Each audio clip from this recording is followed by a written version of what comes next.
Statue করা আছে। এই যে আমি জুম করে দেখাচ্ছি তোমাদের। এই যে এখানে একটা আমাদের দেবাদিদেব মহাদেবের যে 12টা জ্যোতির্লিঙ্গ আছে, নন্দী মহারাজ বসে আছে।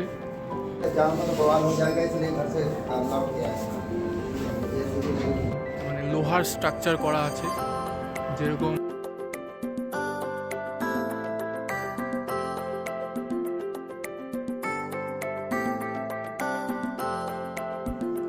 নমস্কার বন্ধুরা, আজকে চলে যাব প্রয়াগরাজের উদ্দেশ্যে। অযোধ্যা থেকে বাস নিয়ে নিলাম প্রয়াগরাজ যাওয়ার জন্য। প্রয়াগরাজ এটি শুধু একটি স্থান নয়, এটি একটি তীর্থস্থান। কথায় বলে প্রয়াগরাজ দর্শন না করলে নাকি কোনো তীর্থস্থান দর্শনের লাভই হয় না।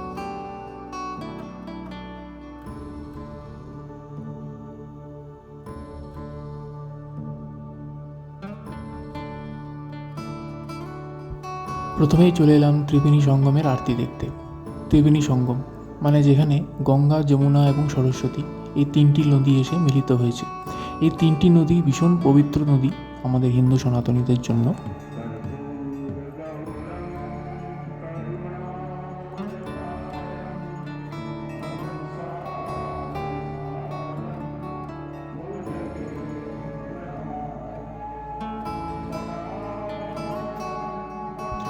ত্রিবেণী সঙ্গমে এই মুহূর্তে দর্শন নিষিদ্ধ আছে, তার কারণ সামনেই মাঘ মেলা। তো সেই মাঘ মেলার কারণেই সেখানে কাজ চলছে, তো সেই জন্য কর্তৃপক্ষ থেকে সেখানে এখন নিষিদ্ধ করা আছে।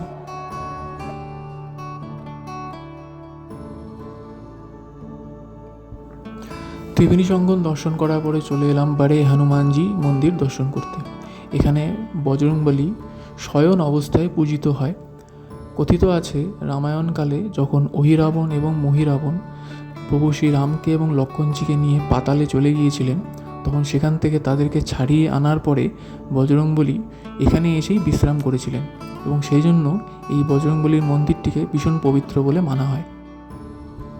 চলে এলাম মা অলপ শঙ্করী দেবী মন্দির দর্শন করতে। এটি একটি সিদ্ধপীঠ এবং এই মন্দিরটির ভেতরে ক্যামেরা করা অ্যালাউ নেই, তাই জন্য আমি ভেতরেতে ভিডিও তো করতে পারলাম না, কিন্তু আমি লুকিয়ে টুকিয়ে কয়েকটা ফটোটাও তুলেছি, সেগুলো এখানে দিয়ে দিলাম। হ্যালো বন্ধুরা, আমি এখন একটা পার্কে আছি। প্রয়াগরাজে নতুন করেছে পার্কটা, এটা হচ্ছে শিবালয় পার্ক। তো এই পার্কের ভেতরে আমাদের দেবাদিদেব মহাদেবের যে 12টা জ্যোতির্লিঙ্গ আছে, সেই 12টা জ্যোতির্লিঙ্গের একটা মানে বলা যেতে পারে নর্মাল একটা স্ট্রাকচার মতো বানিয়েছে আছে। এর মধ্যে কেদারনাথ, সোমনাথ, রামেশ্বরম যতগুলো আছে সমস্ত।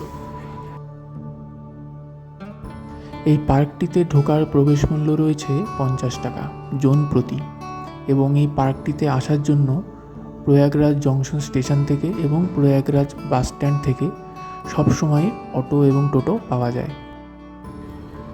এটাই হচ্ছে সেই শিবালয় পার্ক।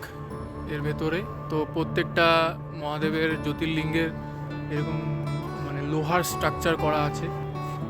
পিছনের এটা হচ্ছে দ্বারকা মন্দির গুজরাটে দেখা যাচ্ছে। এই যে এটা যে দেখতে পাচ্ছ, এটা হচ্ছে সোমনাথ টেম্পল।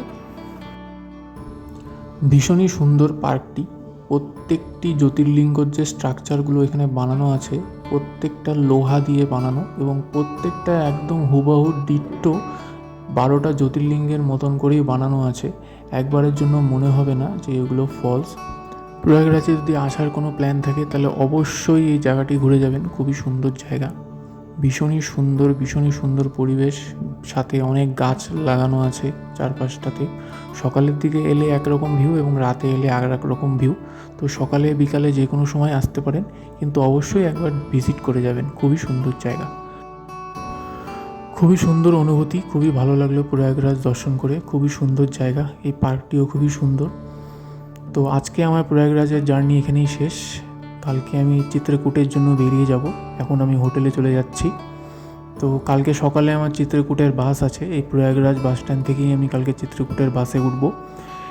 এবং এতক্ষণ ভিডিওটি দেখার জন্য সকলকে অসংখ্য ধন্যবাদ। ভিডিওটি ভালো লেগে থাকলে একটি লাইক করে দেবেন, এবং আপনাদের বন্ধুবান্ধবদের সাথে ভিডিওটি অবশ্যই শেয়ার করবেন।